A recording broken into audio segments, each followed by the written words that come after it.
So should I go? You can go. Okay. I'm Joel Young from West Hills Montessori in Portland, Oregon, and I want to talk to you about the pegboard. And the pegboard is something that we use for a lot of different types of work in the elementary, but one of the first things that we do with it in the lower elementary is work with factors. And so one thing that everyone agrees on is that Montessori has done a really good job of doing the math, because it gives a tangible representation to an abstract idea. And so with the factors, we count out, say if we wanted to find the factors of 12 pegs into a cup. So we have really what is 12 here in the cup. And if we can make groups of 2 from those 12 pegs, then we know that 2 is a factor of 12. And we'll do the same thing by putting 12 more pegs in another cup and making groups of 3 and seeing if that works and seeing what does work and doesn't work. And so they really have a concrete experience with the material that I think makes it have a real type of experience. No.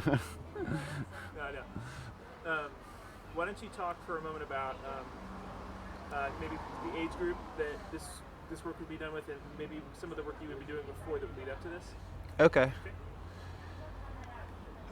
Well, this is a very early work that the children do in the elementary. So there'll be 6-year-olds doing it and 7-year-olds, and sometimes we have people who come to the elementary a bit early, so even 5-year-olds.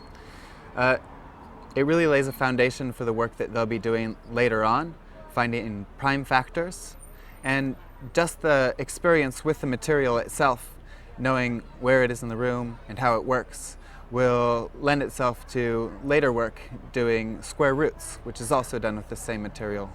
But that square root work is done much later, so the children would be about maybe 8 or 9 years old by the time they're doing that.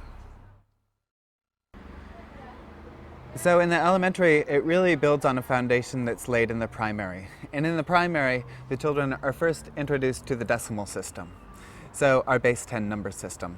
And they do that with a material called the wooden hierarchical material, where they learn about the units and the tens and the hundreds.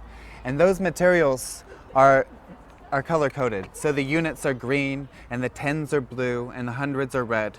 And that really makes it a familiar material when they come to something that's new, because it's all the same color.